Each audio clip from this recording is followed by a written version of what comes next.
think I'm live right now. Just a second.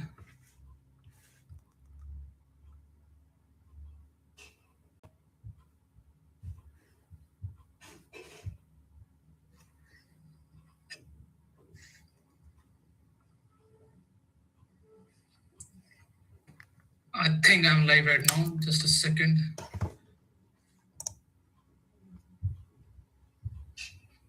Okay, let's start.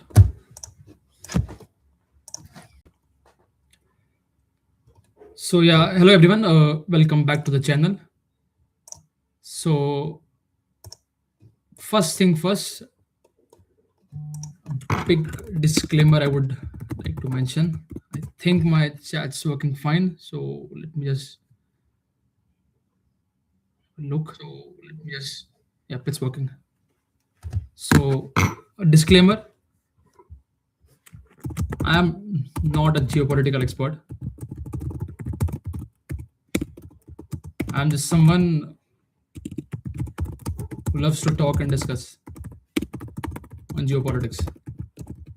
So, if in case I go somewhere wrong, I apologize, and someone can correct me later on. Please do feel free to give your opinions and pointers, which I can look about in the next one.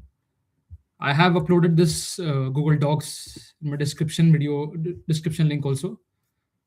So I think it would keep on updating, and if the new ones join, they can keep on having a look. These are some 25 questions which I think might be of importance in the ongoing era of geopolitics, and I'm going to discuss about them only. Uh, there could be a topic or two where I don't think I am much more comfortable, so I would be relying on Google for a bit. But anyway, let's get started. If you want to wish to connect with me later on, here's my LinkedIn ID attached under the Google description and also on my YouTube channel. So let's get started. Moving over to the first question: is India an extrovert or an introvert? And how do we see things happening about in the future? So, if we ask a normal citizen in general or in the normal circles of geopolitics, India has often been associated to be an introvert. We often don't comment,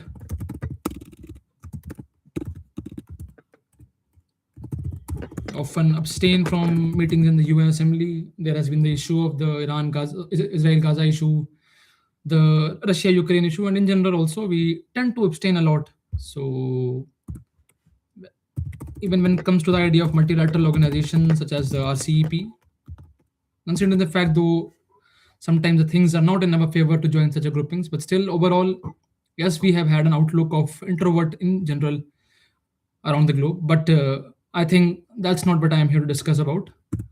Let's discuss regarding the extrovert part even.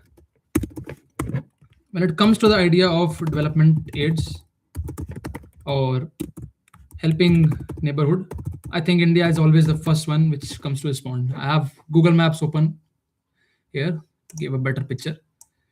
Uh, when Sri Lanka went on a sober of the opinion that they won't be bailing out Sri Lanka with the loans that they have given them, especially China and other Western countries, IMF was about to, but just as they always do, these were to come about with strings attached and obligations which in general intends to impact the sovereignty of a nation. So considering these things in mind, India still being a perfect example of the best neighborhood they could have in the background. India provided development aids. We gave a line of credit to Sri Lanka to help them in the crisis. Not only just that, Turkey had an earthquake last year, and there was huge impact in the area. India sent a mission named Operation Dost, and we were able to help them in that crisis. So it comes to being a neighborhood, and it comes to the idea of, I would say, in general, goodwill would be a good word. India has always been the best to come about and help people. Apart from that, when it comes to the idea of extrovert, not just in the, I would say, the cultural or the psychological aspect, when it comes to protecting our sovereignty and when it comes to showcase our power of display, we have always been steadfast in that. Last year, during the crisis of Red Sea, when Houthis and when there was the reports of ships being attacked by the Houthi rebels, and even in the case of pirates being deploying their, I would say, arsenal, carrying over operations and taking over boats in the Arabian Sea and the Red Sea, India was one of the first responder under the Operation Prosperity Garden. We made sure that the civilians or other people involved in the incidents are saved. Apart from that, infrastructure build-up, India has been expanding its base not just in the Southeast Asia but also across the globe and here in Latin America. Uh, with Argentina, we recently signed a with Argentina. India's Khanij Bidesh Limited signed a lithium exploration mission in Argentina. Argentina being part of the lithium triangle. And apart from that, coming over to the extrovert angle, which I would like to mention the participation of India in, I would say, world institutions. We were the founder for the International Solar Alliance. In G20, African Union got a place finally with India at its helm. So, and apart from that, our main motto, which has always been there, the Vasudhaiva Kutumbakam. So this all shows that India not just an introvert, which the world likes to talk about, but also an extrovert. We see the things where our stakes are important and where all we should intervene and where all we can shy away and just, I would say, a fence sitter sometimes. There's that meme of a guy sitting on that fence and the rest of the world is fighting about. That's something we like to prefer quite a few times. But in all, I would say we are, yes, an introvert. But when it comes to the idea of security, protecting our security, we had the Operation Sindoor and acting as the best friend or in general coming in clutch, I would say, in the form of gaming, that India is always there to help its allies and partners. Coming over to the next, the national security doctrine of USA. So there were talks of India also having a said national security doctrine, just like USA has. But before going on that, last year USA released its new national security doctrine. It basically covers a rough idea, I would say, of how a country is to deal with the rest of the world. So it not only gives the, I would say, the local administration, but also the world a rough idea of how said country views the rest of the world.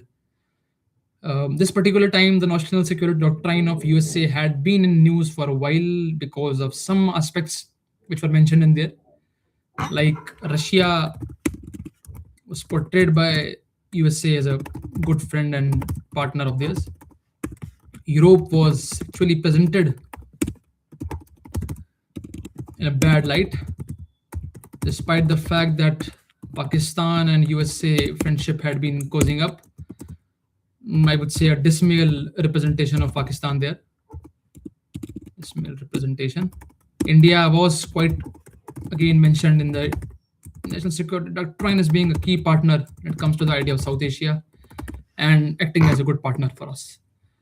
Coming about whether India should have a national security doctrine or not, there are a couple of things which I would like to mention here.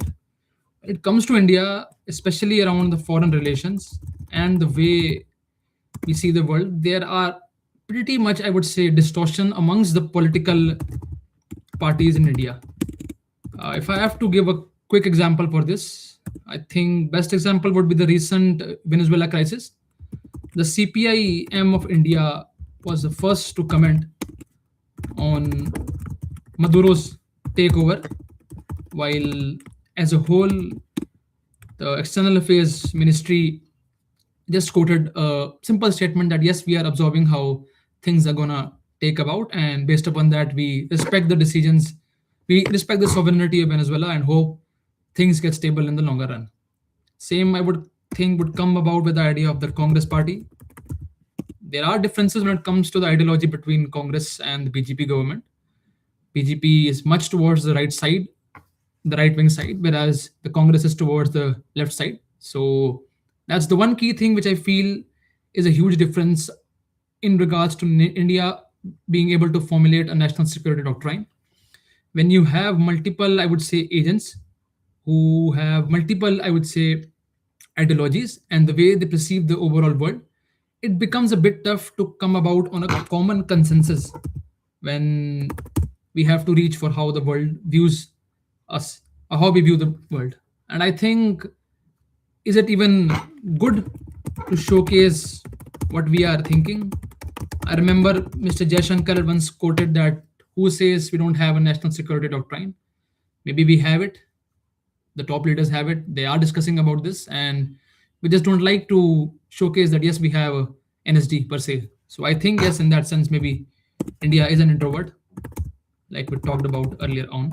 So that's my take with regards to national security doctrine of India. Whether India should have it or not, in my personal opinion, I think the idea of not directly showcasing could be a good stance, being, I would say, the ambivalent aspect here, that we are not directly portraying what our things are, not being fixed on a particular route, changing decisions based upon how we feel it's good or wrong. But I think having an NSD helps to maybe act as a framework so that there is a seamless, I would say, transfer between the changing parties as well, so that at least we can have a common consensus when it comes to major themes around geopolitics. So, coming next to the Monroe Doctrine, one of my favorite topics, because the love for Latin America region and my blog on that. So, first thing first, when I say the word Latin America, Latin America does not only include the area of South America, it also includes Cuba, Puerto Rico, the Caribbean countries, and even the Mexico region. So, Latin America extends from the Mexico end to all the way down to the Argentina end. It's a geographical term per se. I think even North America, South America, when it comes, it's a geographical term. But anyways, this geographical term, as I said, expands from Mexico end to the Argentina end. Latin America has the same issues, I would say, with regards to Africa. It's a resource-rich country. The lithium triangle, Argentina, Bolivia, Chile hosts one of the majority of the world's lithium reserves, and that's the reason why this region has been contested. China has tried its best to get its inroads here. Even India, like I mentioned, has been in look for investments here. We had one with Khanij Bidesh Limited last year. Mr. Modi ji also visited the country of Guyana. So we are expanding our base just like other countries are. Coming over to the aspect of Monroe Doctrine and a bit of backstory for that. In the era of Cold War times, USA did not wanted to see Russia expanding its overall base, overall ideology across the world. It was the peak of the communist versus the capitalist fight going on. And at that time, Latin America had, I would say, incidents where the wave for communism or the support for that ideology was started to brew up, especially in the Cuba. So, considering that particular thing in mind, there was a famous doctrine which came about at that time, Monroe Doctrine. Per se, it was not just for the Latin America itself, but as a whole for the Western Hemisphere. But I have to conclude it in a very simple terms. As per the Monroe Doctrine, USA sees the Western Hemisphere. I would say that's the map of another thing. But if I can draw a line from here to here, this is the East and this is the West. So the Western Hemisphere is a hegemony, or I would say, area of power for USA. And if things start to go a bit south, as per what they wanted to have, USA can take particular actions in line to its own national security and sovereignty. That's the reason why the Monroe Doctrine came about, where Latin America was called the neighborhood, sorry, the backyard of USA. And there were incidents of coups happening about Latin America in many countries. The dictators were deposed by, sorry, the dictators were placed by USA. The people which had sympathy for the communist ideology were removed. Cuba was tried to, I would say, the takeover. There was the Pigs War. I don't remember the exact name, but I think it was the Pigs War which was about to happen, where USA arms and the USA Air Force was supposed to take over the Cuban air mass, but at the last moment, the plan was called off. There was the Cuban Missile Crisis once again due to that issue of Russia and Cuba being aligned in the communist aspect. And that's how the idea of Monroe Doctrine was there in the Cold War era. But now, once again, with Mr. Trump back, there's a word for when it comes to the idea of Trump and its ideology. It's the individualism, and I would say the call for national sovereignty for America, the Make America Great Again ideology. And within that, the Monroe Doctrine is back again, which people also love to call the Monroe Doctrine, the connotation going about with Mr. Trump. And the initial, I would say, the significance or the impact has been the issue of Venezuela. The US military, when invaded Venezuela, Caracas had the base for the president of Venezuela. He was taken away, and the US federal court and the other agencies are now in go for how to see the things happen about with Maduro. So Monroe Doctrine is something which I feel is gonna be in news for a long time. Panama Canal is something that Mr. Trump eyes once again. I think Panama Canal is something which I mentioned at the end, so we'll discuss about that later on. But in all, Monroe Doctrine is something which would be in news with the additional element which people are now calling the Monroe Doctrine, where the national sovereignty of America has to be ensured.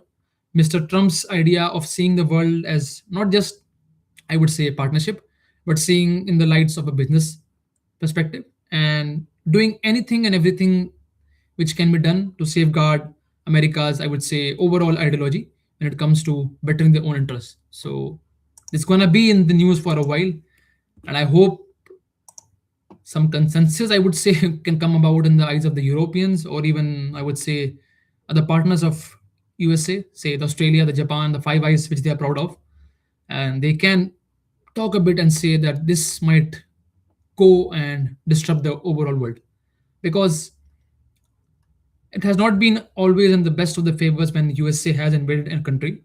Last time USA invaded a country, it was in Iraq. Saddam Hussein was toppled at the time. There were claims of weapons of mass destruction being placed in Iraq. But at the end, no such incident happened. Same came with the idea of Afghanistan. And the thing that happened is when a huge centerpiece is removed from the chessboard, small players can rise up, and it leads to an overall chaos across the whole world. In the case of Iraq, when Saddam Hussein was toppled, and when I would say the militant organizations, the Islamist ideology people started to rise about, amplifications of the same was seen in Syria. The rise of ISIS came about. Same happened with Afghanistan.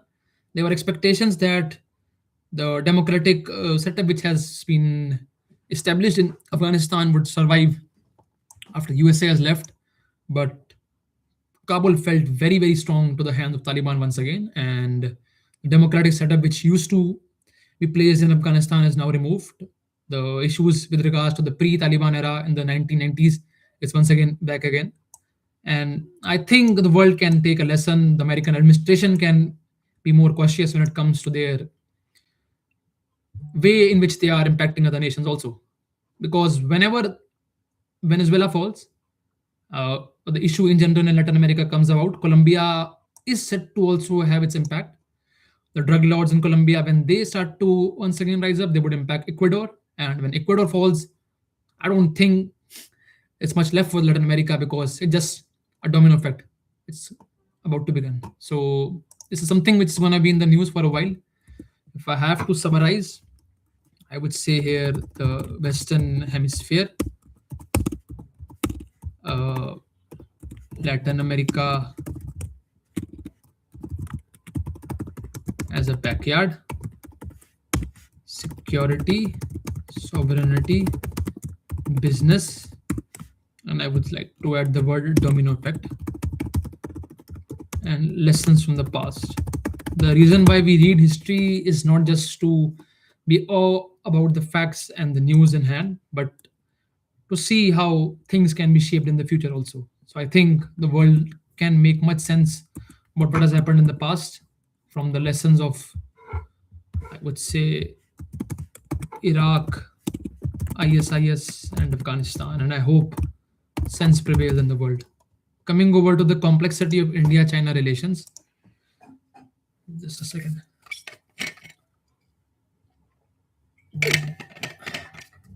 So I think this is an interesting bit which people need to talk about as the India-China friendship. When it comes to India, China, and Russia, it's the best, I would say, love triangle happening about, where there is love between India and Russia, love between Russia and China, but a bit of a love triangle between India and China. See, here is the thing.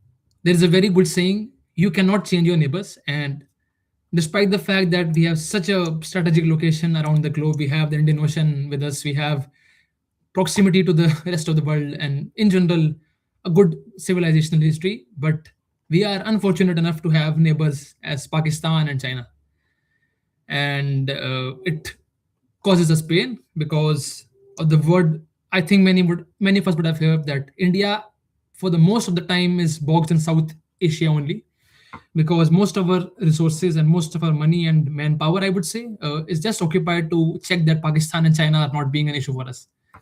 So, coming to the complexity of India, China, Russia relations, I would like to take you back to the Cold War era once again here, how even the Russia China friendship has involved. You would be surprised to know that even Russia and China have a border dispute. I'm not remembering the exact name, so let's just have a look here.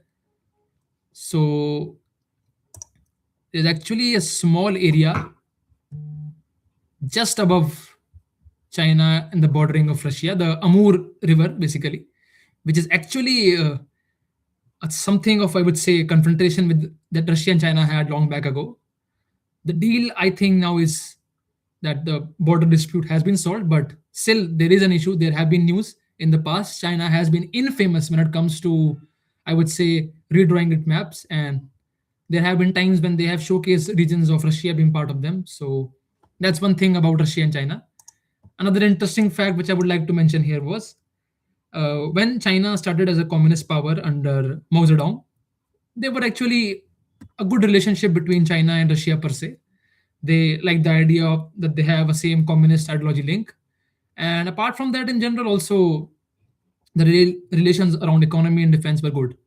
But as time progressed upon, the way the two countries perceived communism started to change. Firstly, Russia used to see communism of the, I would say, the power of the workers. Whereas when it comes to China, they started to see it more towards the idea of the farmers. The main revolution of China, the cultural revolution which took about, somewhere happened around the farmers, whereas in Russia it happened around the case of the workers. And there was some simmering tensions started to build up between Mao Zedong and Stalin at this time. I think around 1970s, when Deng Xiaoping came about, much, I would say, difference started to come about between China and Russia because of the way Deng Xiaoping view the communism. He recognized that as a political ideology, yes, communism is a very good idea. It ensures that the party remains, the power remains, the power is concentrated in a few hands. But in the economic aspect, they had started to see that USA is winning and Russia is losing. And if we have to do something, we have to do something around the idea of economics. And that's the reason why we see in the current era, despite the fact that communism is still well and alive in China, but when it comes to the idea of businesses, there's a capitalistic, I would say, setup within China. The private organizations are fully funded and supported by the governments. The government is in the business directly, and that's how their economy sustains. I think I went a bit off track here, but coming back to the India, Russia, China angle. So Russia and China have been, I would say, full weather friends since long. They have the communist ideology with each other. They have the defense and the business deals. When the Ukraine and Russia war started about, China supported Russia. And in general, whenever the talk of Russia comes about, China's name of mentions. But coming over to India, India, like we started the topic of discussion with the idea of introvert and extrovert. India sees things in the way which balances its strategic autonomy. When last year they were, I would say, a phony era between India and USA, where some of the interests and I would say overall demands, and in general, the way India wanted things to happen was not happening with them. There was instance of India China's relationship being smoothened up. We had the recent reversal of the earlier policy where direct flights between China and India had stopped, but they are now once again up and running. There are talks of investments being started from the Chinese side into the Indian companies. And apart from that, in general, the trade though we still have an issue of deficit here, but this trade still goes on. In fact, there was a recent report in the Indian Express that while 1.8% of trade decline happened between India and USA, the overall trade of India with the rest of the world increased because of China and UAE. Our exports and in general the trade with them increased. So when it comes to the India-China relations, one thing I think which bound these countries is economics. One thing that divides, I would say, brings a contrast with the ideology. The RNC have a common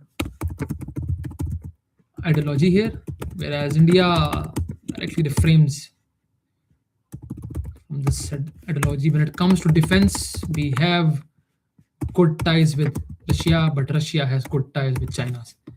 And in general, when it comes to the idea of, I would say, military operations, I don't think when India and China last had it, but Russia and China has had such events a long. There has been reports of this happening around the Korean Peninsula. South Koreans commenting on the same. Japan people commenting that it's violating their, I would say, the air base and the exclusive economic zone. Coming over to the fact of the India-China relations, I had one more topic here. So I think this would more tell us how the India-China-Russia relations is a confusing bit. God forbid something happens in the future and India China now goes against each other. So at this time, who do we think Russia would support? And here's where the complexity of India China relations comes about. See, despite the fact that India has a good rapport with Russia, I think when it would come to a confrontation with China, things might get messier. Yes, we had the support of Russia back in 1971 when India held Bangladesh formation and fought against Pakistan. Russia had sent its own carriers, its own support to counter, I would say, USA in case of something goes south. The S-400 by Russia helped us a lot during the Operation Sindoor, and in general, we have had a good rapport with Russia. We were able to cash in the discounted oils from Russia during the ongoing issues with the oil industry last year. But the thing which I personally feel, I think if I'm wrong, please do comment and share your opinion on this. If in case a full scale war occurs between India and China, which I don't think can happen in the initial short term per se, because things have been cooling down. There have been talks of, I would say, disputes being formalized and things being sorted around the border zone. But God forbid such a thing happens about. I think Russia would end up supporting China in the long run. And there are two reasons why I feel that. First of all, I would say, see, Russia and China have been all weather friends. Despite the fact that we as a nation have always been, I would say, accommodative and working well with Russia, but when it comes to the idea of, I would say, the sanctions and in general support directly during UN, India often chooses the path of abstain.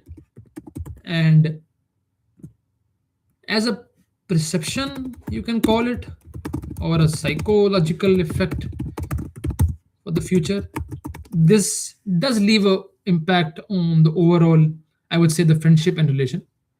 And like I had mentioned, that Russia and China have a border dispute ongoing. There has been instances of China redrawing maps again. So God forbid such a thing happens where India China are in confrontation.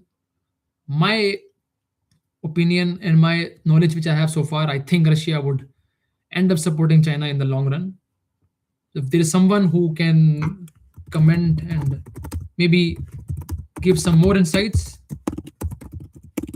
please do let me know. Coming over to Israel Hamas conflict and the current status. Now that's something interesting. And let's go once again back to the past.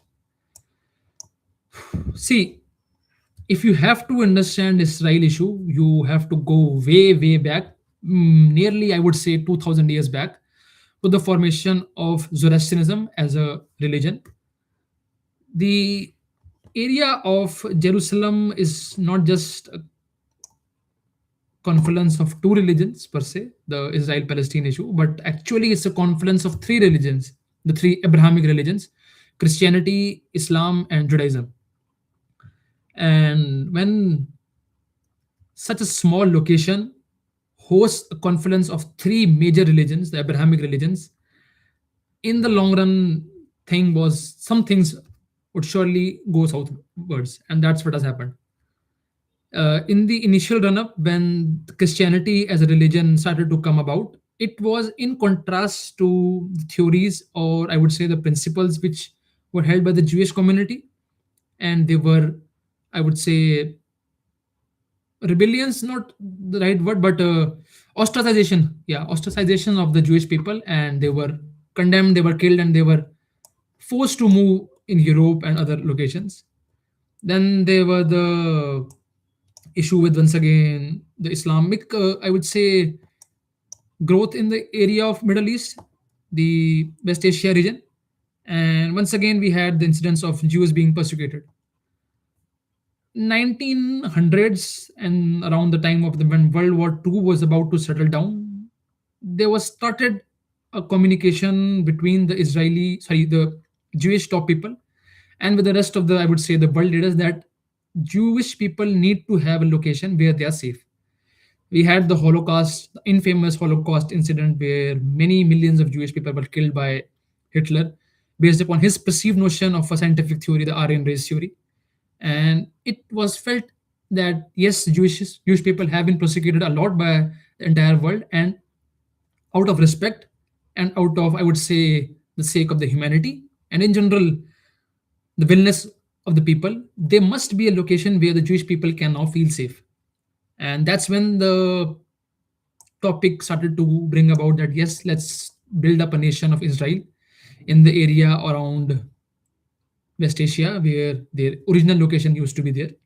But the thing is, when Israel formation started, I would like to show up map, Israel map over the years. See, this is how the things actually happened at that time. In the 1918 era, the post World War II era, this is how the map actually looked like when the Ottoman rule was on. When the UN partition plan came about, and just like always, colonial powers had divided the borders and just left their area. This is how it started to look about. The thing is, there were people already living here, and they have not, I would say, been always at the good side of each other because of the history, because of the way the ideology comes about. And any common sensical person would have seen it coming from the long way that thing would go south, and that's what happened. When Israel as a nation came about, Israelis saw this as the last and the only opportunity that they would get to, I would say, sustain their lives, to have a world where they can finally be at peace. So they did everything they could have done at their own end to counter the rest of the world. And with the support of the US, with the support of the, I would say, the brilliance of the Israeli peoples. The Jewish people have been brilliant people. The best of the scientists, Oppenheimer, Albert Einstein, and even big businessmen have been from the Jewish community. So, with the power they had, the money they had, they were easily able to counter the six, seven Arab nations which were about them. And that's when the issue started to go about. Israel kept on taking over majority of the portions of Palestine, and the end we were left with the area of the West Bank here. I would like to show it here. The West Bank here and the Gaza Strip here. So then came about the 7th October 2023, the infamous attack by the Hamas on Israelis. And just like I would like to quote India's statement here, in no way form the idea of a terrorist attack can be justified. Just a disclaimer here. India actually does not label Hamas terrorist here. I would like to go a bit of a sideline here. The reason why India supports a two-state solution is, see, technically Israel had been given an area by the UN, and after the agreement which has took place, If I directly connote the same thing towards the India and Pakistan issue also, the borders between the two countries had been established, and it was Pakistan who had illegally occupied POK area. Now, just imagine if India now says that what Israel has done, what area Israel has taken over, is justified. Pakistan get a say to say that, see, if you are saying that what Israel has done is right, then what we have done is right. So there is one particular aspect why India would always support the two-state solution, and also, in general, we want a world peace, overall security and sovereignty of the rest of the world. So that's why we have always supported the two-state solution, because at the end of the day, in the long run, if the world has to go in peace, there have to be a two-state solution here. Coming back to the topic of discussion, 7th October, the issue starts, and then the counterattack by Israelis forces started in Gaza Strip. Yes, the attack which was done by the Hamas is uncalled. In no way can that be justified. But what happened after that in Gaza, I don't think that can also be justified.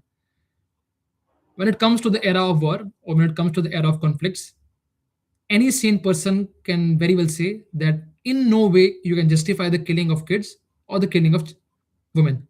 They were innocent kids that were dying there. Yes, I agree that Hamas had their bases underground, they had the cave system, they had the tunnel system, but I don't think this was the right way to bomb hospitals or to go about killing kids.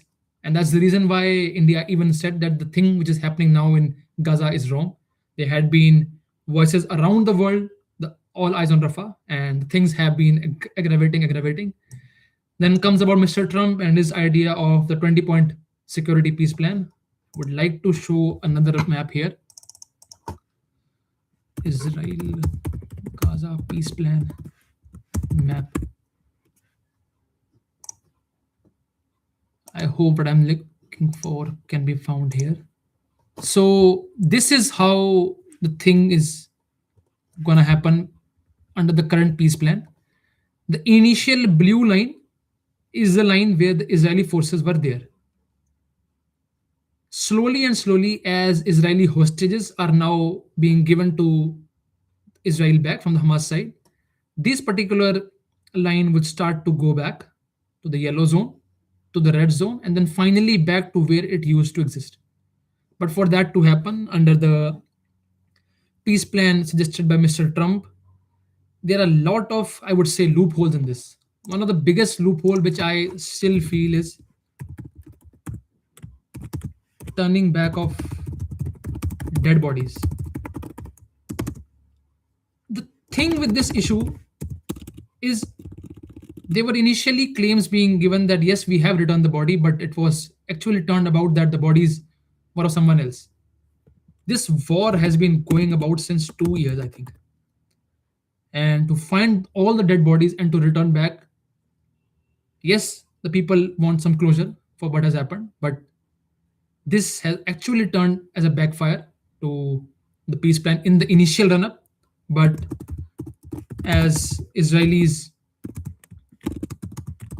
more and more pressurized to get the dead bodies back, things started to cool down a bit when it came to the peace plan initially. Coming over to the second thing, Israel wants Hamas to step back and demilitarize. Now, this is a big no-no for Hamas, for the way they see the independence of Palestine happening about.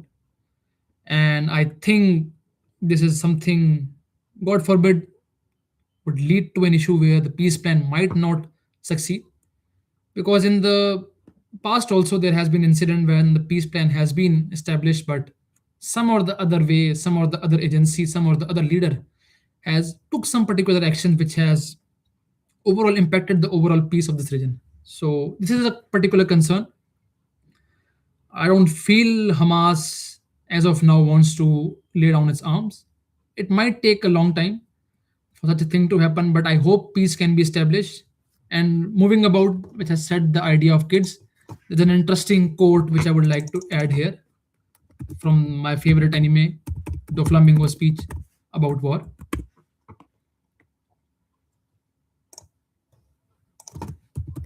Kids who have seen.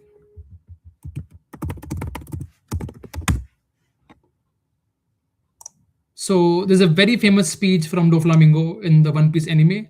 Kids who have never seen peace and kids who have never seen war have different values. Those who stand at the top determine what's wrong and what's right. And I would like to add this particular quote here. The map which we have right now with regards to Israel and the Palestine is actually post the World War II era when the US and the Allies had won. So the one that are at the top are determining what's wrong and what's right. You can go about and take over Venezuela. You can go about and cause war in Iraq and even support initially the Mujahideens. But when it comes to the idea of, I would say, your own sovereignty or your own allies being hurt, I think the definition starts to change about, and that I don't think is a very good thing, especially when it comes to the idea of kids dying. So I think a bit of sense prevails in the world, and we can hope for something to go about. Coming over to the peace plan, which I had mentioned, yes, India supports the plan. So India supports, and we have already said that two-state solution is the best way ahead for overall peace. Coming over to the two-state solution, I think that's already being included. If it has to be possible, people have to sit on the table together. They have to leave behind the past. I have to mention a good example here. The joint comprehensive. So if finally, I hope in the short run, but if possible in the long run, the people from both the sides of Palestine can finally sit down together on a table and can talk of how this war has impacted not only them, but their child and the people that are to come about, I think peace can be ensured. That's coexistence is something they have to live by because, see, Israel cannot give up the last location which now they have.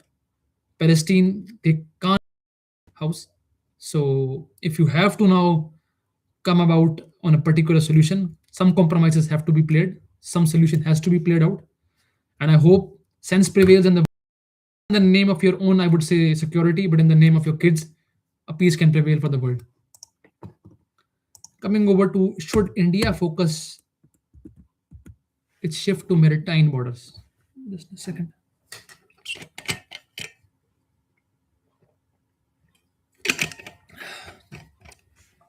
I think this particular topic been occupied in the South Asia itself, but slowly and steadily we are expanding.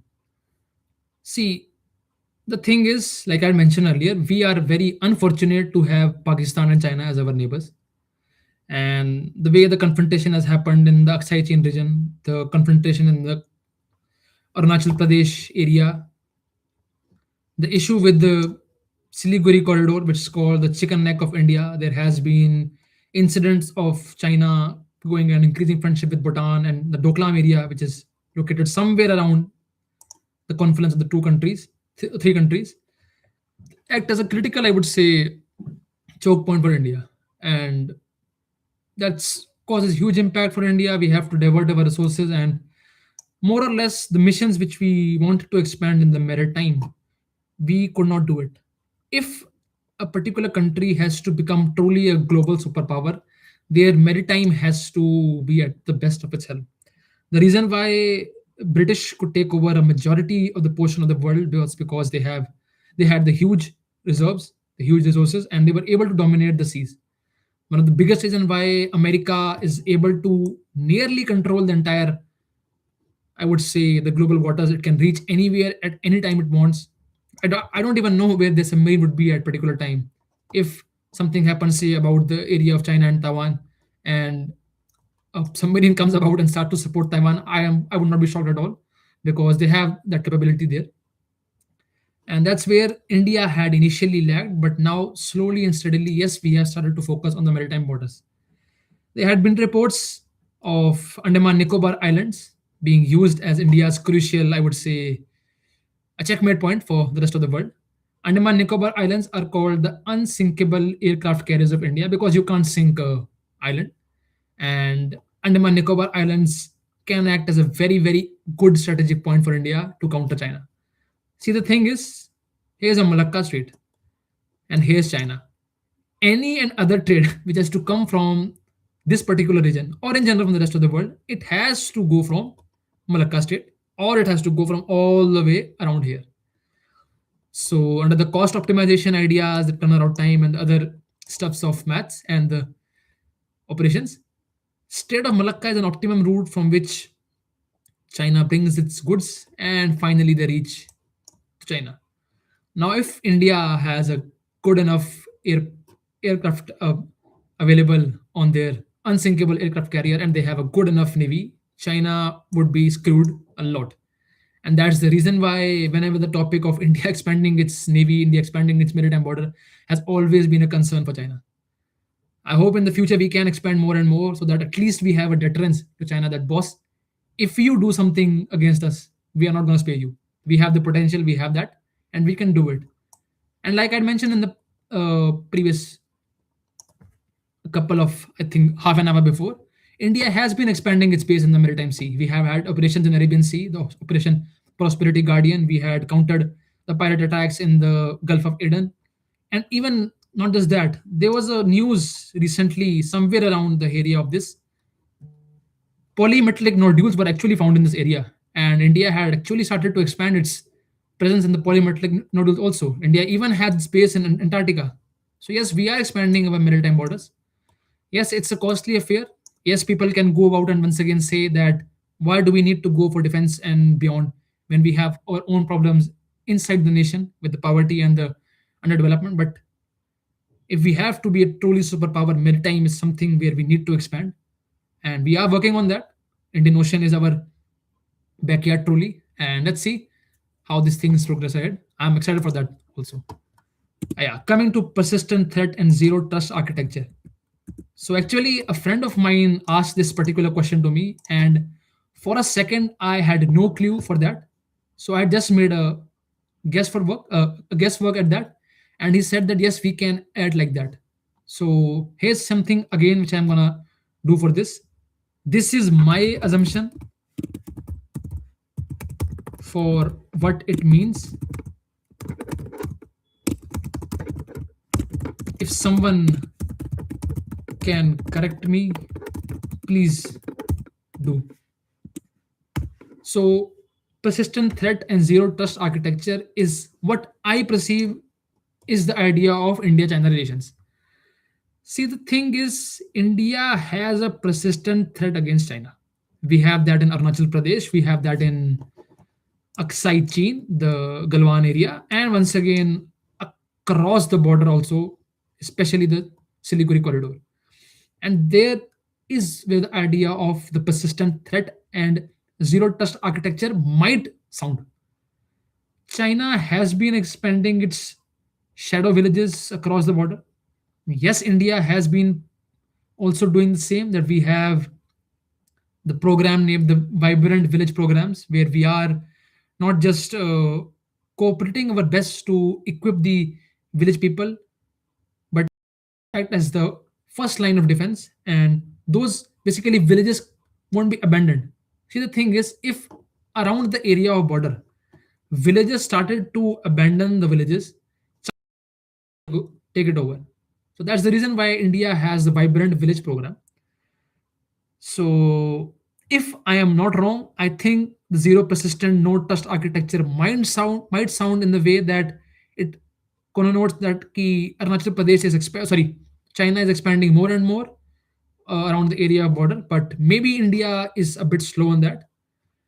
And I think somewhere the fear is justified also. There has been claim of China expanding its dam presence around the Brahmaputra River, which comes into India.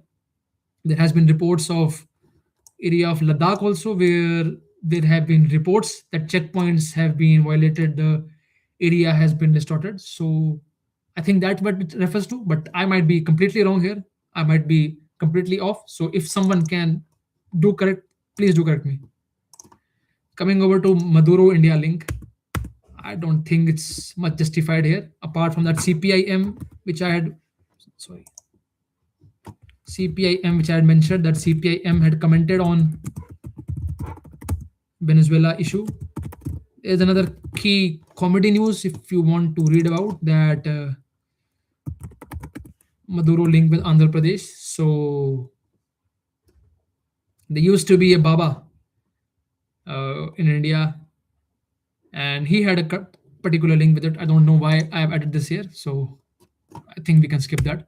Coming over to the ping pong diplomacy, yeah, that's a good one. So it's friendship. So around the 1970s, Deng Xiaoping was in power in China, and he had started the he had started to economically liberalize the country. He had started to opening up the borders and allowing investments and opportunities within China. And that's the time when USA wanted to capitalize on China's market. That's the time when USA thought that yes, it might be a good time to take in China, one of the biggest friends of Russia here. And that's where the idea of ping pong diplomacy came about, where table tennis players from the side of China went to play in USA. Nixon from USA visited China. He went and saw the archives of the emperors of China, and there was a good laugh amongst the two nations. That's where the ping pong diplomacy came about. But that's just a fact about USA and China friendship.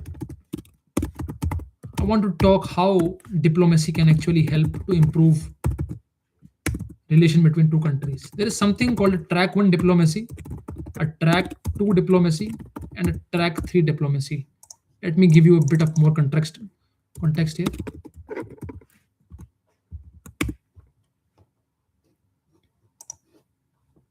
Just a second. Copy this image here. Yeah.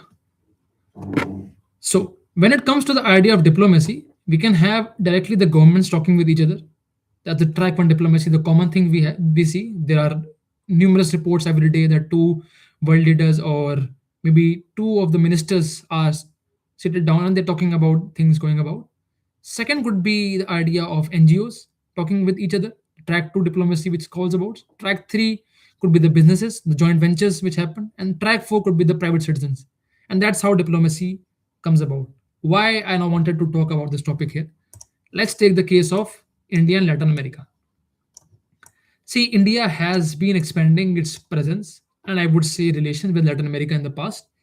We are good friends with Brazil because of a BRICS and in general also the way we see things about happening. Even when the issue with Mr. Trump and the tariffs came about, Brazilian president was like, I would call Mr. Modi ji and talk about how we can have a trade going about. Argentina has been in good books of India. We had the Khanaj Bidesh Limited and the lithium talks going about here. And in general, also we are at peace with the most of the area of Latin America. But when it comes to establishing diplomatic affairs between the two countries, there are a huge, I would say, gaps existing. Firstly, as of now, there are no direct flight from India to Latin America. So you have to hop about maybe on Turkey and then reach here, maybe Greece and then reach here, maybe on Egypt and then reach here. When you don't have a direct flight between the two countries, when you don't have a direct connection going about for the, I would say, the diplomatic affairs of two countries, it sort of distorts the principle of ease in which the two countries can talk about. And not only just that, a big issue is the language barrier. The majority of the language in Latin America is either Spanish or Portuguese. And India, despite the fact that there are some circles in India which have been learning languages like the French, the Spanish, the Russian, the Japanese, but a majority of the people are not someone who talk about in Spanish and Portuguese. That's a very big reason why there are still issues between people to people and the cultural ties. And that's where the idea of the track diplomacy, or what I mentioned, the ping pong diplomacy idea comes about. If we can have an initial private citizen led orientation, suppose a one to one cultural connect, like Latin America can be introduced to the culture of India, or India can be introduced to the culture of Latin America, the food they have, the people, the way they dress. That could establish a small channel of, I would say, talks between the two countries. Track three then is the business, and which I think has already begun. There are events where Indian industrialists and Indian companies have started to start in investments in Latin America.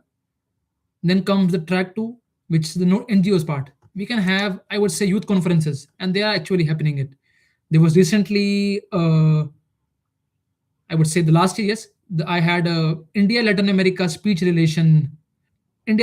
relations speech in MIT University Noida, wherein Argentina's ambassador was actually called about, and also the Brazilian ambassador was called. So these small things serve to act as a bridge between the two countries. And when I think such a things keep on increasing, where there are communication between the people, there are communication between the NGOs, there's a communication between the business people, the government also start to see an incentive that yes, the ties are improving.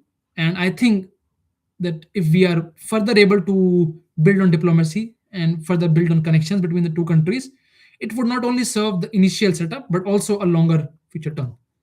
So that's why I had mentioned the idea of ping pong diplomacy and the track diplomacy there. Just a second.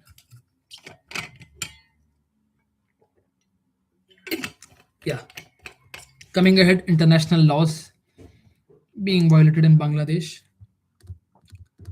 I don't think this is something I would like to discuss for now because it's a developing topic and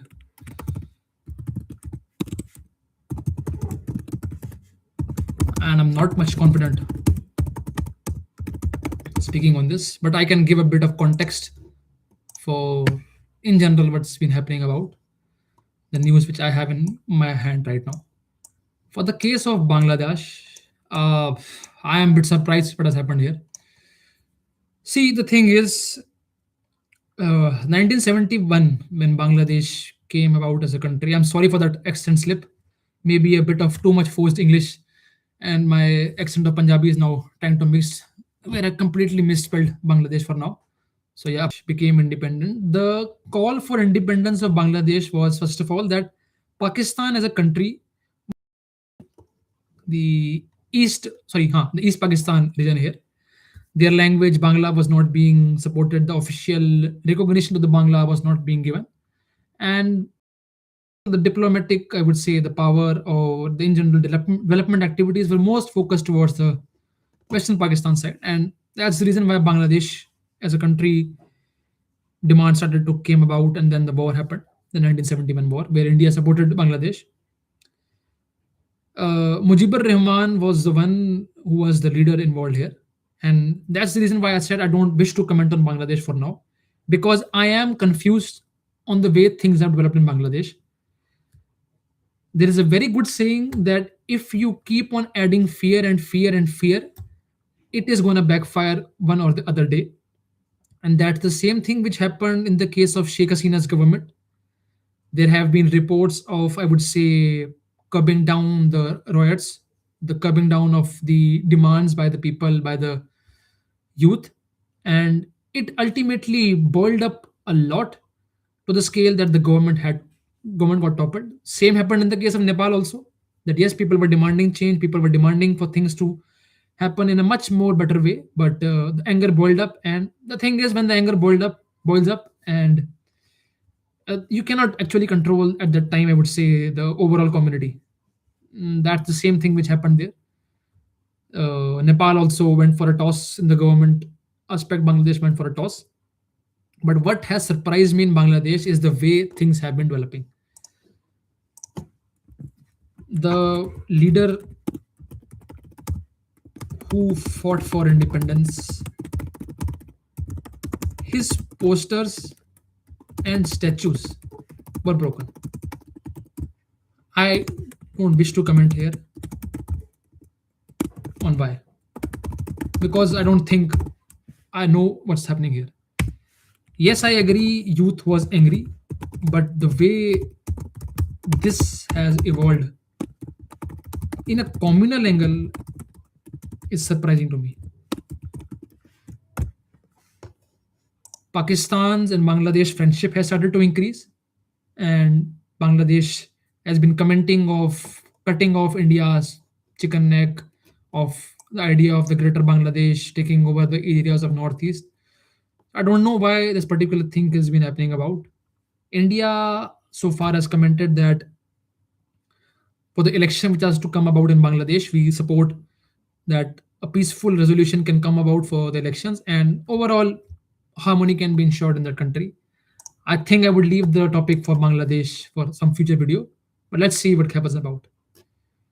If conflict happens in EEZ, will allies help?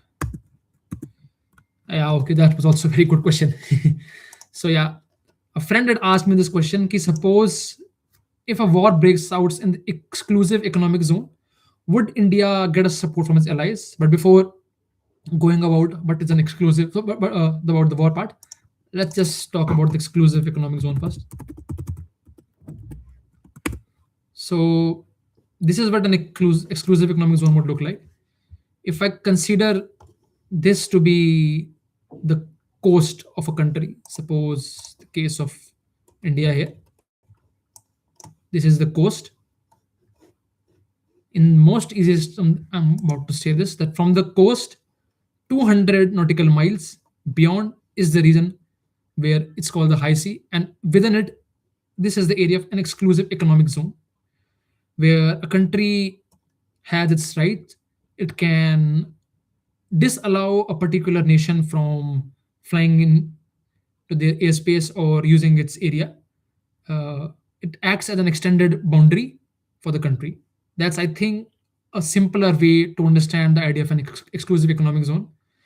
So, if I have to go in more bit of a context here, continents are not just flat plates like we see here. They are actually deep down extended, which is displayed by this area. That is the continental shelf. And where till the continental shelf of a plate of a country extends, that's the region where an exclusive economic zone exists. And this idea of extended continental shelf, it's a whole topic in itself. So I will surely make a video for that, where the International Seabed Authority agrees for expanding the same. In shorter terms, in simpler terms, you can understand exclusive economic zone to act as a additional, I would say, boundary to the existing boundary of a country, where we have certain rights to ourselves and where we can deny access to other people. Coming back, you might see this region between India and Sri Lanka. This particular distance is not actually 200 nautical miles, and that's the reason why when such an incident happens where two countries EEZ is clashing, the middle line is drawn here, and this area would go to India, and this area would go to Sri Lanka, and that's how the things are resolved. Same is the case for the infamous South China Sea, where we often hear the news of the nine dash line, the confrontations going about. That this is the area where a lot of countries are located. China is here, Vietnam is here, Indonesia is here, Philippines is here, and major countries, I would say, the EEZ clash here. And when the EEZ clash, the clashes happen about with each other. Some claim that this is my area. China claims it's their area. If I have to show a map for this also, just a second. Exclusive economic zone in South China Sea. Yep. I think, yeah, this is how it would look like. So when you have this much clash going about, Indonesia is not here. I'm very sorry for that. I had mentioned Indonesia. So when you have this much of an area going about as an interlink between each other, things will go south one day or the other. Coming over to the fact of the exclusive economic zone, will India get an help? I don't think it's a question to be asked here, because India is not someone who would go about and war on high sea for now. But if such a situation comes about, it would depend on the location of it. Suppose it's the Pacific and an Indian tanker, or I would say an Indian, I would say, aircraft carrier. No, that's a huge red flag for the war to start. Indian tanker could be a good word here. I think if an Indian tanker gets, I would say, confronted by a Chinese vessel, I for sure feel that maybe our partners like the USA would come about and help us. I think they would come about because Pacific is somewhere USA has always kept his eyes.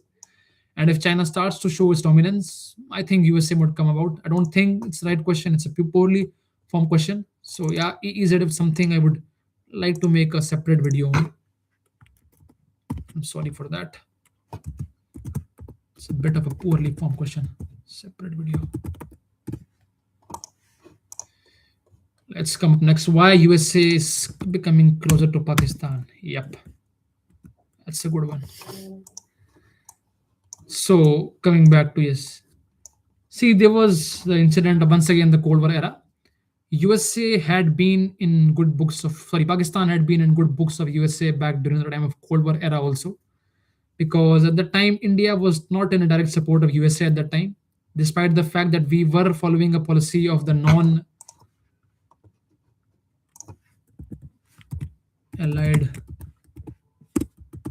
movement. Somewhere or the other, we were still good friends with Russia, and I think USA did not like that.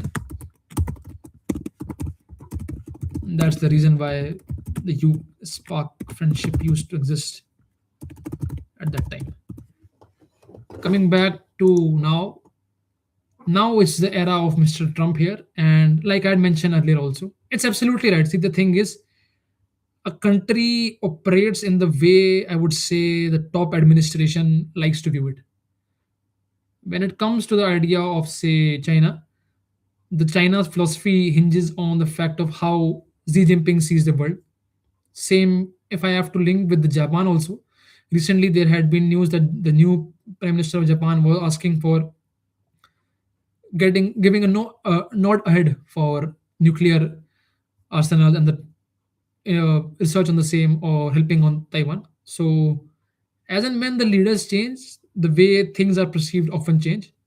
Even in the case of USA, when Biden was there, Mr. Biden was not much in the favor of Saudi Arabia. But when it comes to Mr. Trump is in good books and a good friend with the Saudi king.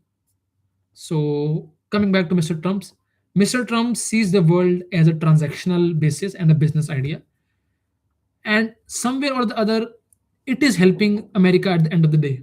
See, like Mr. Jaishankar had mentioned, when it comes to the idea of national security and national sovereignty, uh, what Mr. Trump is doing was justified some towards somewhat extent in the initial run-up. That yes, he was looking for ways in which they can expand their own presence, they could expand their own rights. But the way things have gone, of course, we know has been completely south, and that's where the idea of US-Pakistan friendship comes about. Pakistan had, as soon as US came about, started to support for the idea of peace plan, also the Nobel Peace Prize for Mr. Trump. They started to cozy up with Mr. Trump. There was that peace plan of Gaza being signed, where we saw how Mr. Shawaz Sharif was praising Mr. Trump. The idea of giving critical minerals to USA, inviting them for operations of drilling, and even allowing their own airbase for overall help of USA. This all incidents have led to USA and Pakistan getting more and more cozy up, and the Field Marshal of Pakistan being referred to as my favorite Field Marshal by Mr. Trump. And that's the reason why this friendship has been a little bit of, I would say, a worry for India, of course, because India has always asked for de-hyphenization, that USA should view India and Pakistan at a different end. Let me add the word here, de-hyphenization. Pardon my English a bit, please. Hyphenization. And that's the reason why, even when there were talks of Mr. Gore coming in as the ambassador of India, and he even looking for the South Asia command, India did not like that, that India and Pakistan are being seen as a whole combined group. And that's the reason why this is something which has left a good taste, I would say, left a bad taste between the two countries. And I feel it's a short term thing. Uh, Slowly or steadily, Mr. Trump will realize, and I think he is realizing this thing, because even Republicans had been commenting that any investment of any sort which we could get for our own benefit is what we would get from India and not from Pakistan in the long run. So let's see how this thing also evolves. Coming over, what should India do with respect to UK spark ties easing? Like I said, it's a wait and watch for us for now. We can't just bounce and break the relation, because see, US is a big partner of us when it comes to trade, and in general other affairs also. So yeah, it's a wait and watch thing. We can't just go and disseminate entire friendship build in the past 20 years. The just a second. The Manmohan Singh government's efforts to bring about a peace between the two countries post the 1998 nuclear test. So yeah, let's see what now happens about India-US trade roadmap. Yeah, that's a good thing. So before I go ahead for that, I would like to talk about nuclear deterrence here and the idea of the business dilemma. The friends which know me, they know why the smile has come about, because business dilemma is something I very like to talk about. So sorry to bore you, but going a bit of tangent here. I have to quote the idea of Naval Ravikant here, first of all. In the ancient times, when we used to live as hunters and gatherers, if human beings do not cooperate with together, they would not be able to capture a big, I would say, animal and get to have a big feast. If I have to quote directly his words, he mentioned that if we as a community do not cooperate with each other, we won't be able to capture the big stag. And if we would not be able to capture the big stag, we would have to go about and hunt for small rabbits, and that would be our feast. So, in order to have the stag, we have to cooperate. And that's where the idea of the prisoner's dilemma comes about. Prisoner's dilemma, in very simple terms, and the idea of the game theory is, if two partners tend to cooperate with each other, they would get a benefit. If one cooperates, one defects, one gets the benefit, another do not gets the benefit, and vice versa. And if both defects, both lose. In the long run, if we have to sustain, I would say, as a community or as an overall individual, even, we need to cooperate. You can't go about and murdering people and not expect you to get backfire someday or the other. So cooperation is what happens. And that's where the idea of nuclear deterrence and also the trade agreements come about. The reason why in the era of Cold War nuclear bombs were not used between Russia and China was, sorry, Russia and USA, was the idea of the nuclear deterrence. When it comes to nuclear weapons, there's the idea of MAD, mutually assured destruction. If I bomb you and if you bomb me, we are done. It's a completely common consensus amongst the most of the people that if in the era that we are right now, if a nuclear bomb is dropped at a country, it's a doomsday for the rest of the world also. The Hiroshima bomb, which was dropped on Japan, is actually way weaker in comparison to the today's world weakest nuclear weapon. That's the stats. So just imagine the potential which the weakest nuclear bomb of today has, as compared to what we saw in the Hiroshima case. And that's where the idea of nuclear deterrence and the cooperation comes about. There was the Cuban Missile Crisis. Missiles were positioned in the Cuba, missiles were positioned in the Turkey, and the world was on a stalemate for a war to happen. But sense prevailed.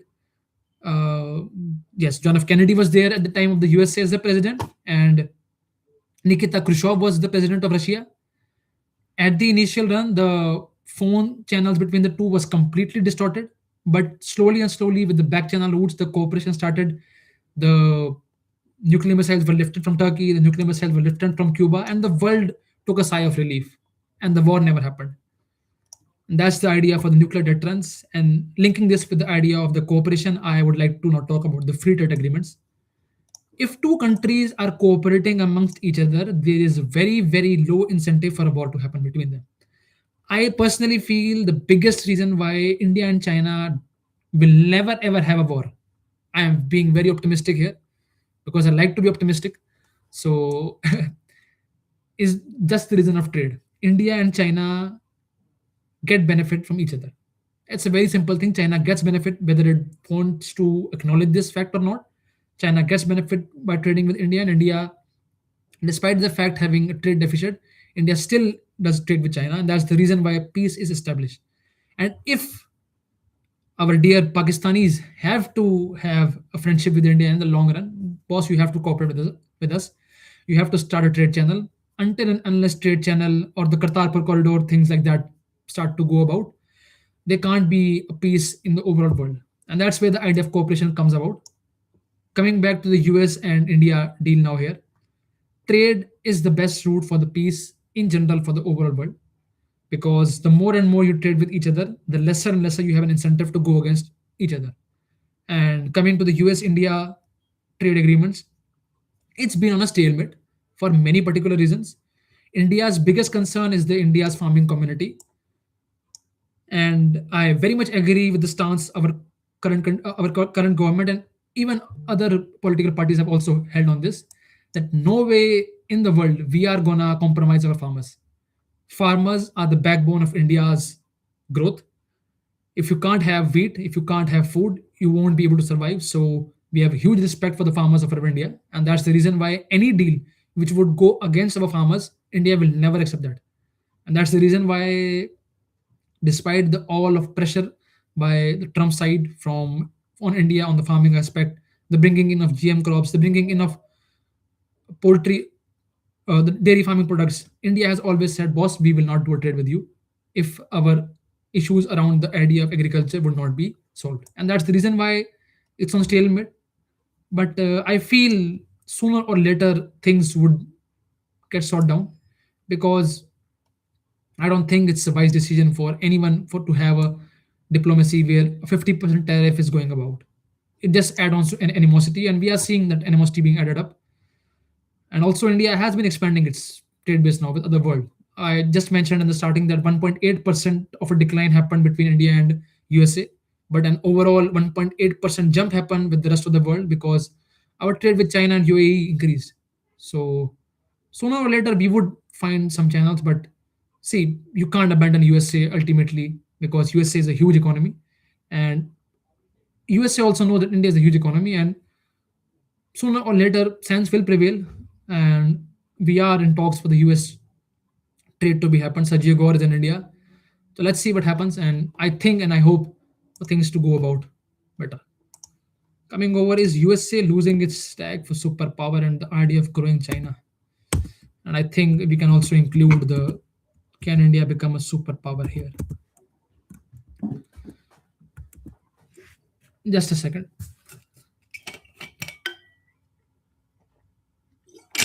If you think USA is losing its tag for superpower, I think the current Venezuela incident is a good example to showcase that no, USA is still the dominant and hegemonic power. Though it's a bad example to quote, but let's be simple here, easy and simple here. You can't just go about and enter a country and take away their president, or even in the case of Iran, you can't just go and bomb their nuclear missiles, nuclear stations, and go about. But the only one who could have done it was USA, and that just shows that yes, USA still holds a huge advantage when it comes to the idea of superpower. They have the biggest defense right now. Their military has its span across the world. The submarines are there. They have a huge muscle power and money power, and that's the reason why USA is still a huge superpower. China, I would say, is trying to become a superpower. It has the economy on its side. The checkbook diplomacy has been inroads in Africa, apart from the nation of Eswatini. Majority of the African countries are now dealing with China. The CPEC, though disaster, but still, I would say, I think it's a disaster now. But more or less, China has been expanding its economic presence around the world, and that's one key thing when it comes to the idea of being a superpower. And the military term also, China has huge, I would say, reserves with it.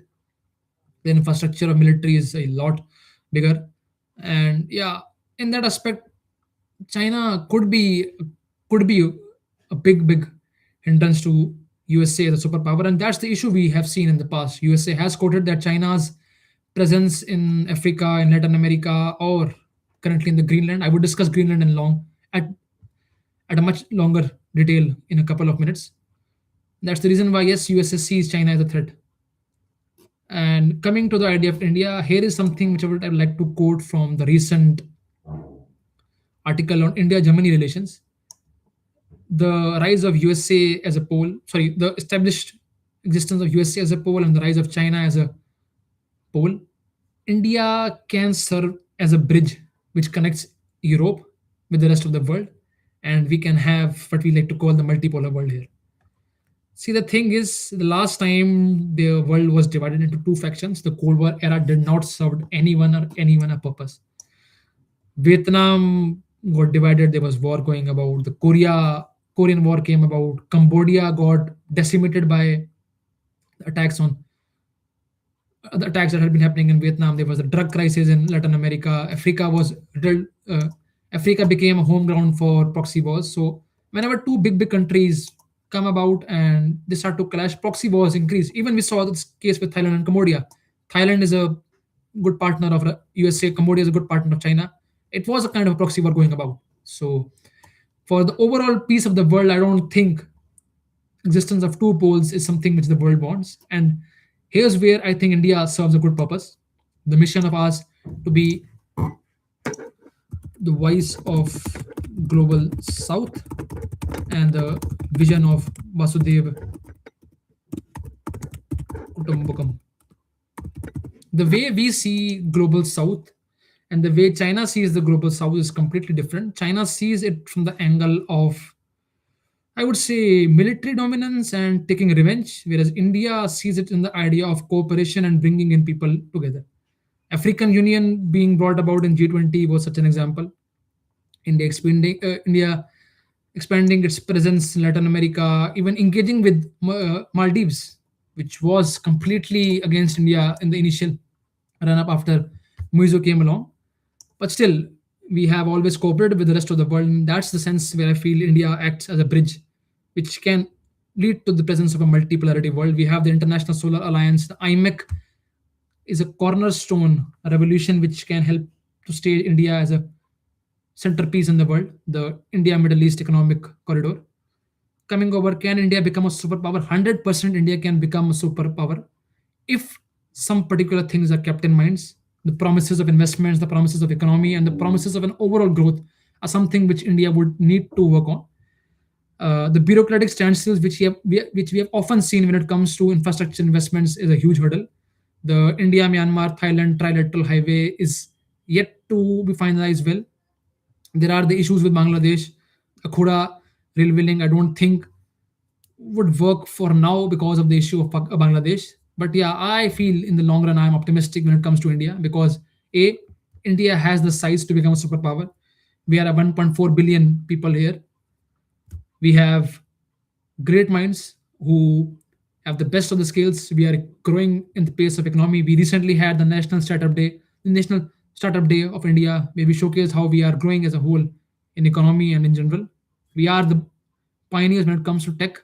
ISRO has been expanding its base. Even ISRO recently launched USA's satellite. So yeah, India is a superpower in becoming, and I hope we can see this coming in our own lifetime. Achievements of India globally. This is a topic for a completely separate video, which can go for 2 hours. Complete video. Chinese India economy is also the same thing. I would like to cover it in a completely different video. Yeah. Now let's come up and talk about the Greenland, which is in the news a lot.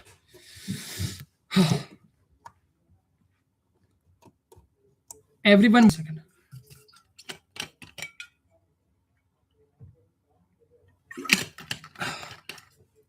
To give a small and quick introduction to the idea of Greenland, first of all, Greenland is not a country in its own end. It is an autonomous territory of Denmark, the Kingdom of Denmark. The Denmark holds the powers for military, the economic, and the diplomatic affairs when it comes to the idea of Greenland. It's a fully no not fully now. It's an icy area which is slowly seeing the impact of the Arctic ice melting and the Arctic amplification, as the majority of the portion of Greenland is now melting, and this is a corner piece of the Arctic Ocean where USA now has put its attention. Now, if I have to sum up this issue, see, the thing is, Greenland has reserves of oil, and if USA has to extract that in the long run, they can't extract it just like going with the company. Just a second.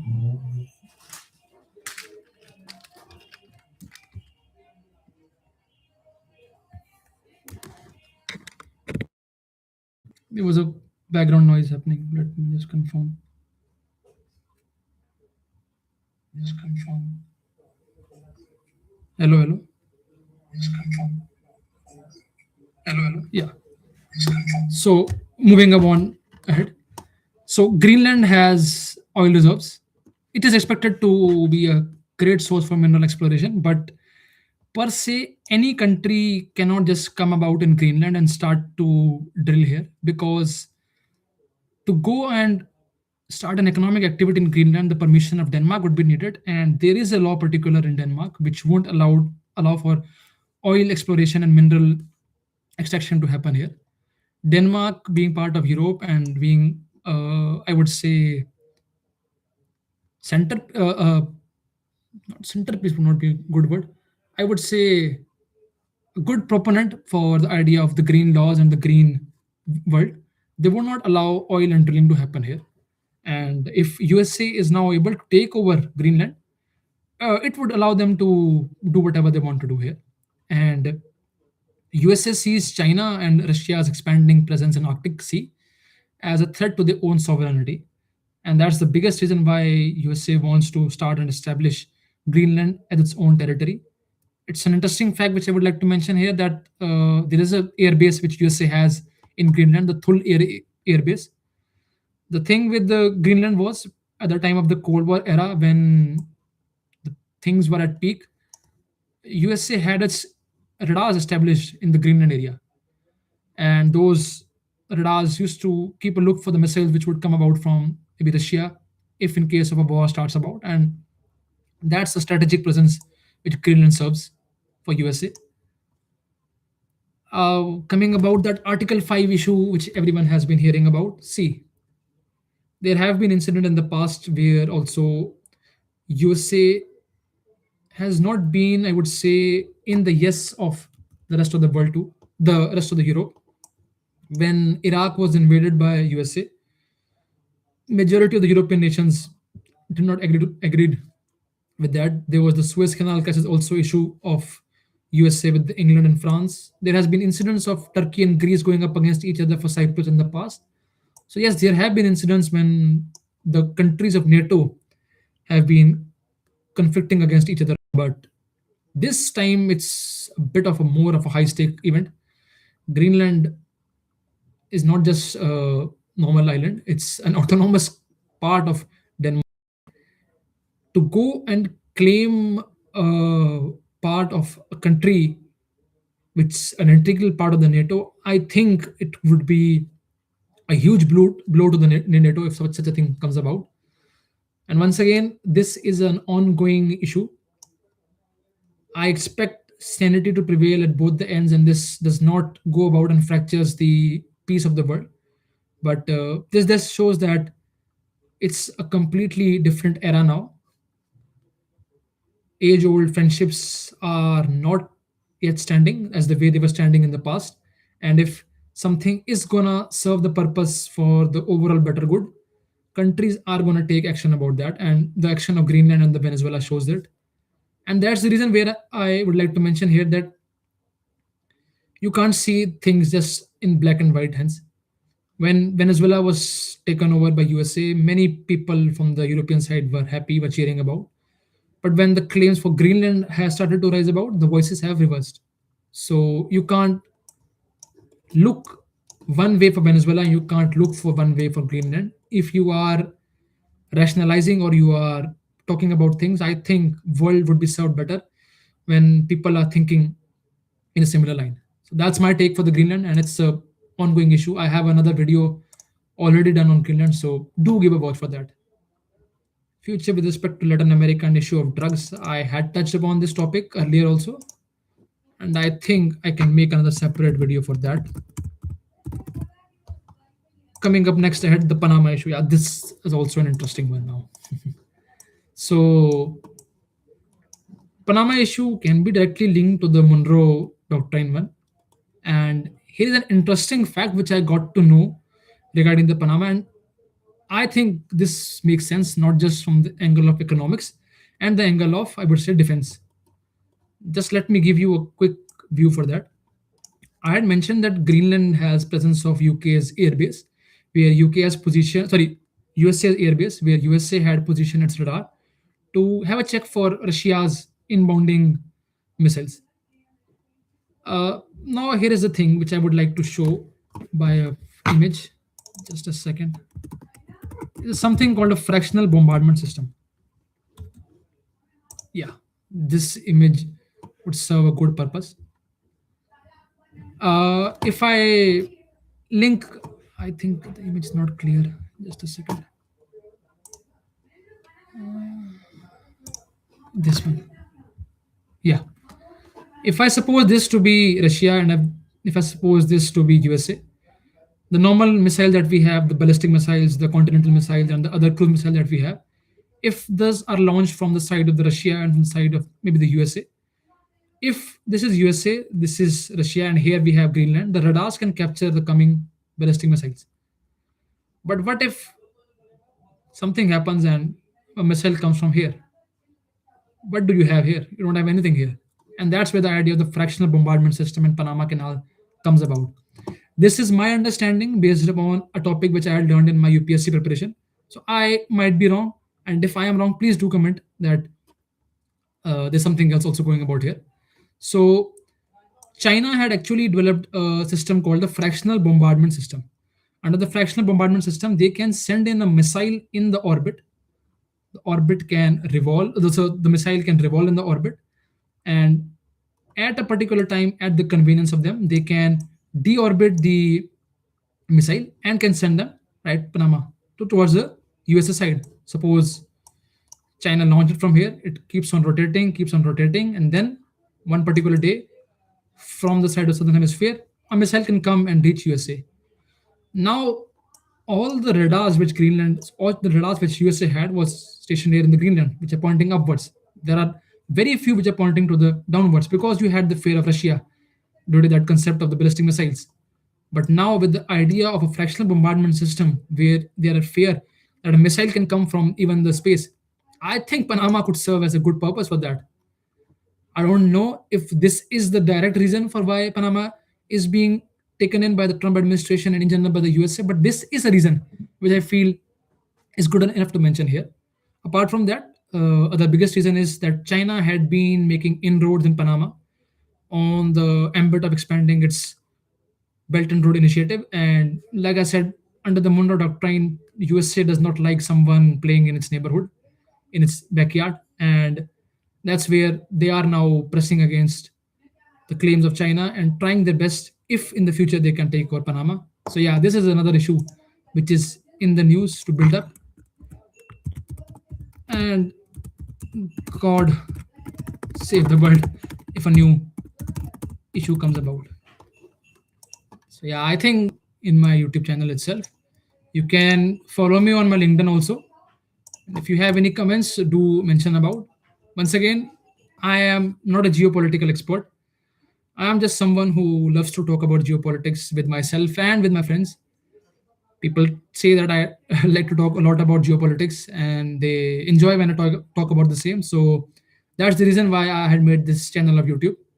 I'm not here for any views. I'm not here for any fan followings. I'm just here to talk about a topic which I love a lot. Before I end the live stream, if I had commented anything wrong, which might have hurted a sentiment of a region or a country, I apologize for that. I have tried my best to be, I would say, neutral, not comment towards the side of a right wing or the left wing or any other. Just one thing I just remember, I had mentioned the idea of Middle East. But what do you mean by East? It's a spherical map. What's East? What's the representation? What's the middle here? And that's the reason why I would like to end the video by saying that the maps of the world are drawn by the victors of the world. The map that we often use is a Europe-centric world, where if this is a line, This is the east and this is the middle, and that's the reason why it's called Middle East. So I think this helps you in the future that when you think about Middle East, you should actually think about West Asia in a geographical sense. So yeah, on this note, I would like to end the stream. Thanks a lot if you were watching my video. If you have any comments, any suggestions, please do let me know. I It's just a start to maybe something cool in the future run. So please do comment. If I was speaking too much fast or maybe sometimes too much slow or maybe a bit of stammering here and there, please do let me know so that I can work on that for the future videos. Thank you and see you soon.